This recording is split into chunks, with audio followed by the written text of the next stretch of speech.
বন্ধুরা, 1964 সালে একটা ঝড় হয়েছিল, সে মহাভয়ঙ্কর প্রলয়। আমি তখন হৃদয়পুরে। সেই ঝড়ের স্মৃতি অবলম্বনে একটা কবিতা তোমাদের আমি আজকে শোনাচ্ছি, মন দিয়ে শোনো। আজি এ প্রভাতে মেঘেদের সাথে পূবালি বাতাস ফেরে, দিঘি কালো জল করে টলমল, বাইতে দোলায় তারে। বেতসের বন হয় উচ্চাটন, তমাল কাঁদিছে দূরে, জলধর গণ ছোটে অনুক্ষণ, ধমকিয়া বারে বারে। কদলীর বন করে আলোড়ন, প্রভাতে আধার ধরা, মত্ত পবন ভাঙে ঝাউবন, পাখিরা ভয়েতে সারা।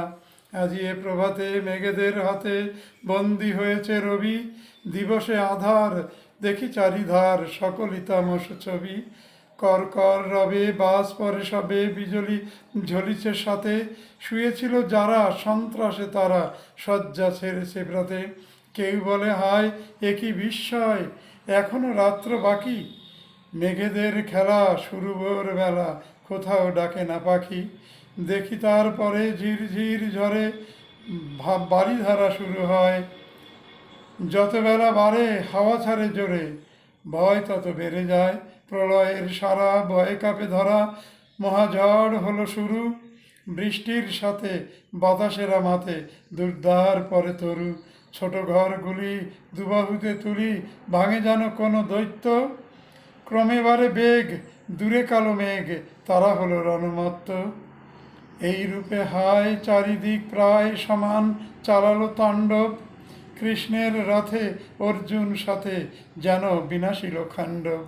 ঝড়ের মাতন মরে কোনো জন, গাছের তলাতে পড়ে, ঘর চাপা খেয়ে আছে কেউ শুয়ে, 2 দিন বাসি মরে। ছাগল আর গরু তার সাথে তরু পড়েছে ঝড়ের চোটে, ঝড় থেমে গেলে রাস্তায় এলে দেখেছি কিছুটা হেঁটে। বেঁচে থাকা দায় কি মহাপ্রলয় এমনও ঘটতে পারে, গ্রাম ছিল শুয়ে, গ্রাম ছিল সুখে, ছিল হাসি মুখে, শ্মশান বানালো তারে। কতকাল হবে এ স্মৃতি না যাবে, শুকাতে দেরি এ ক্ষত, বসে ভাবি তাই বাকি কিছু নাই, এ স্মৃতি জ্বালাবে সতত।